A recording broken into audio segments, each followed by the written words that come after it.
fampianarana efatra tsy ara-baiboly. Inona avy ary zany?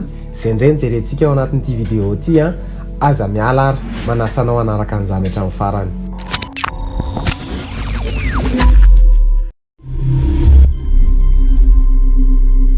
Faly miarabanao tompoko a, tonga soa eto amin'ny pejy mitsanganaka miazava dia mankasitraka anao manaraka hatrany ny pejy. Misy fampianarana efatra reto a tsy ara-baiboly. Voalohany, Andriamanitra iray ihany no inoantsika. Misy olona miteny hoe Andriamanitra mitovy daholo ny vavahan'olona rehetra eto ambonin'ny tany. Hoy ny Baiboly, izay mandany zanaka no tsy manana ny ray koa, izay manana ny zanaka no manana ny ray. Ny faharoa, zanak'Andriamanitra daholo tsika. Marina fa zavaboarin'Andriamanitra daholo tsika rehetra, fa tsy zanak'Andriamanitra. Ahoana ary nahafantarana ny olona hoe zanak'Andriamanitra ny olona ray? Fa izay rehetra nandray azy dia nomeny hery ho tonga zanak'Andriamanitra, dia izay mino ny anarany. Anankiroa izany ny hafantarana ny zanak'Andriamanitra.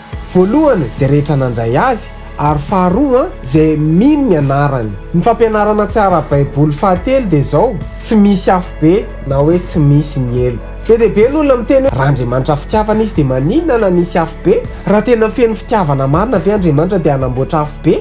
Ny osa, ny tsy mino, ny vetaveta sy ny mpamono olona, ny mpijangajanga sy ny mpanao ody ratsy sy ny mpamono olona sy ny mpanompo sampy ary ny mpandainga rehetra dia anana ny anjarany ao anatin'ny fahariry rehatr'afo sy solofara. Izany no fahafatesana faharoa.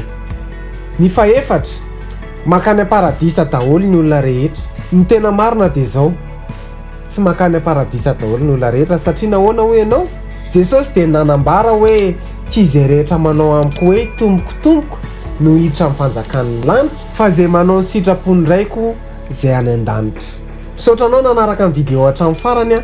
Raha nahafinaritra anao ny vidéo dia aza misalasala, milike sy micommente ary mipartager any amin'ny groupe izay misy anao any a.